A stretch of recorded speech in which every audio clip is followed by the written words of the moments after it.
Hello everyone, it's Artie here, and I'm back with the podcast as the Ministry of History.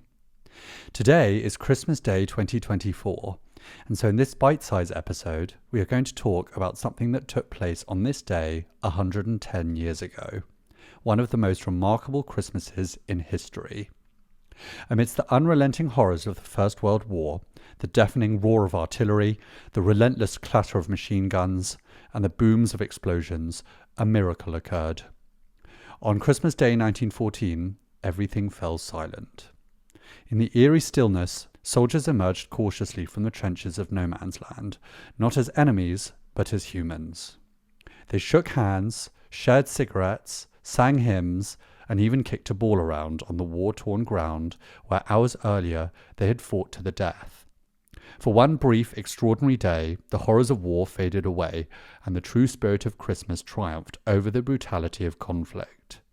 In the freezing trenches where despair often reigned, soldiers found a fragile peace, not dictated by the far-removed politicians who had sent them to fight, but born of their shared humanity.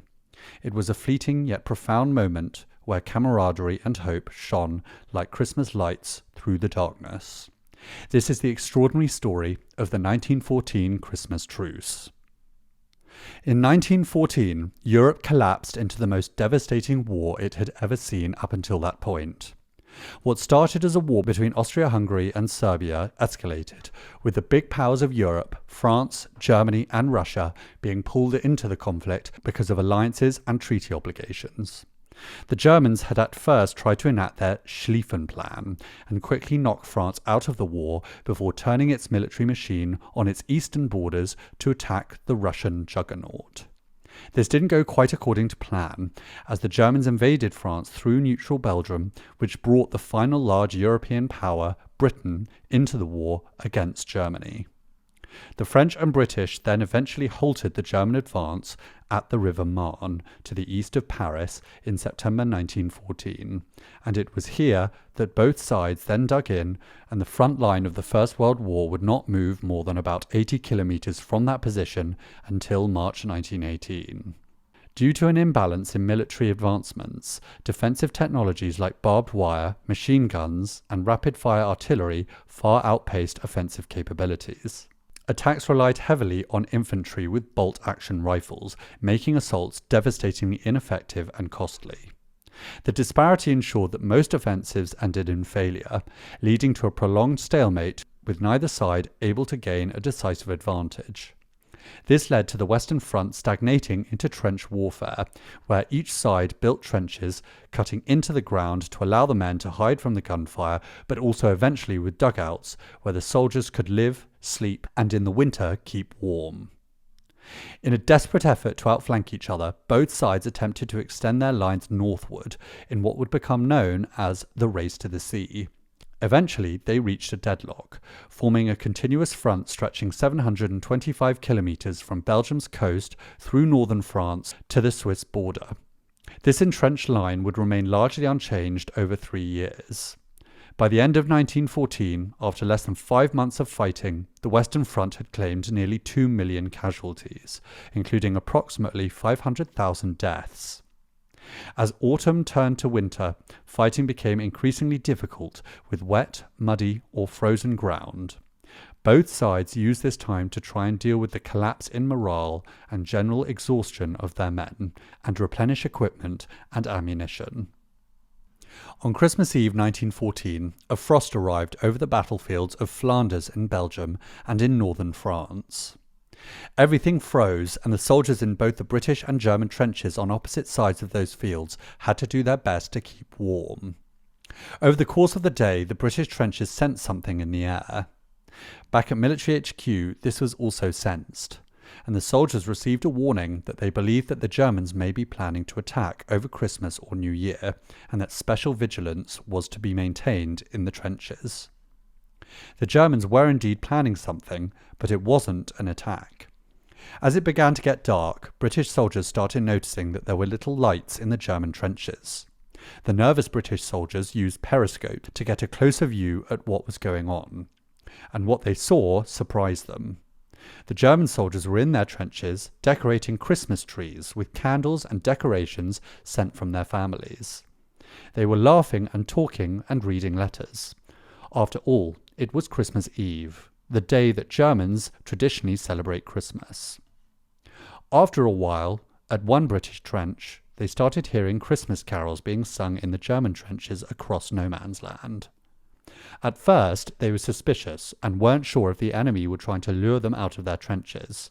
However, after a while, one of the German carol singers started singing Silent Night, or Stille Nacht in German. Eventually, all of his comrades in the German trench were singing it. The British soldiers then joined in with the English version, as the song is sung to the same tune in both languages. At the end of the song, both sides applauded the other. They then started shouting things across the trenches at each other and managing to have quite a bit of banter. Now, the standard German soldier was actually better educated than the average British soldier, and so more German soldiers spoke English than British soldiers spoke German. However, many of these Germans had actually spent time in Britain in the big industrial cities before the war, such as Manchester, Liverpool, Birmingham, and London, and so some spoke English fluently. After a while, a warm atmosphere developed, and both sides realized that the other was not the monster that they had been painted as by their home propaganda. This was not the case throughout the entire Western Front, however, and there were instances of hostilities. These instances of exchange and goodwill were mostly isolated and occurred primarily between British and German soldiers.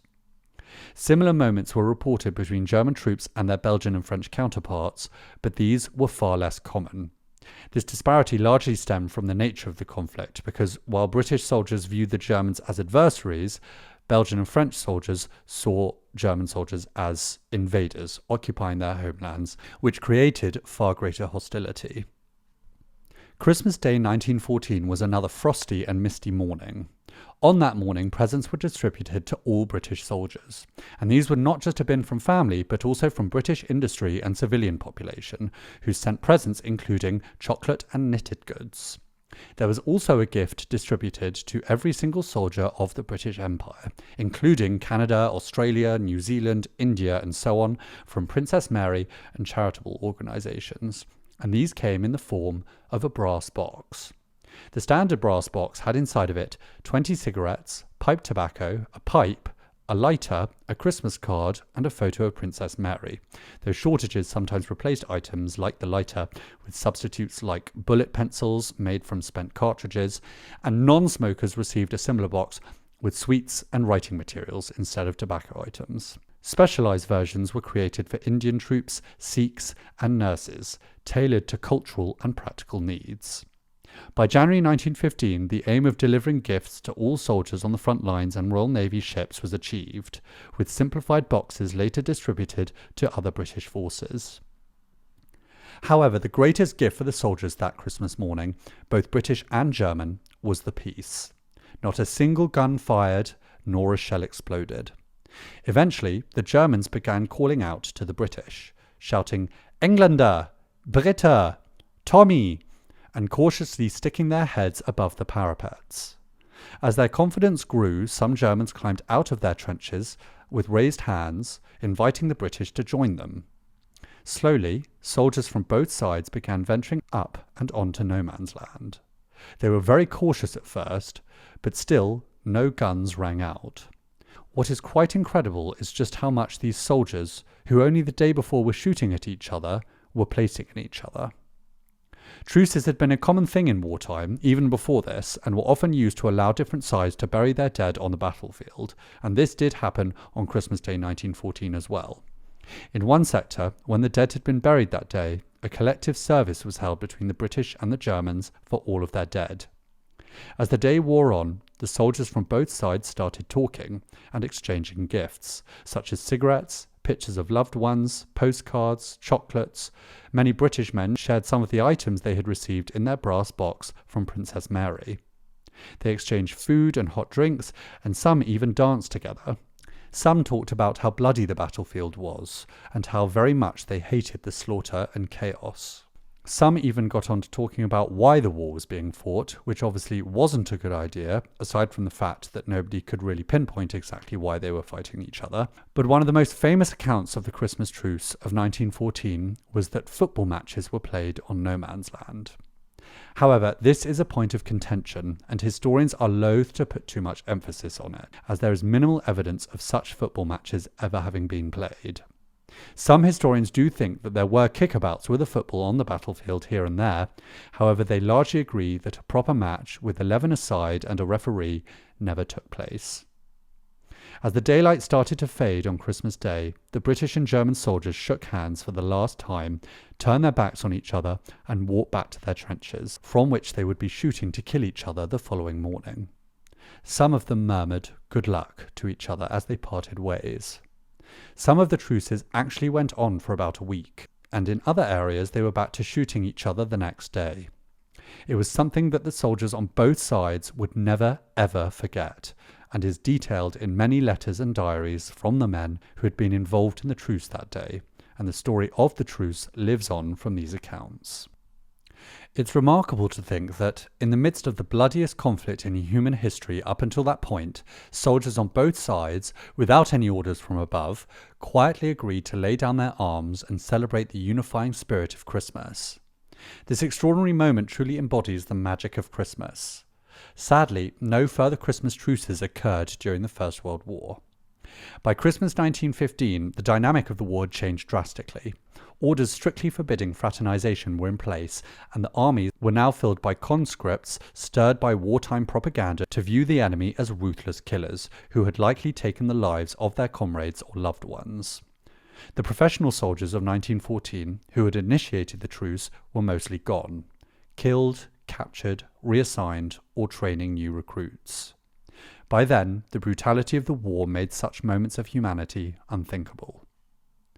While we often romanticize the Christmas truce today, the stark reality is that soldiers on both sides returned to their trenches, and the next day were once again prepared to shoot, stab, or shell the very people they had shared photos, letters, and conversation with just hours before.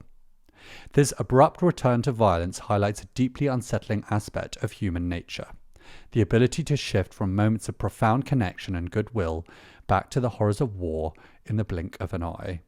It's a sobering reminder of the darkness that can coexist alongside humanity's fleeting glimpses of light.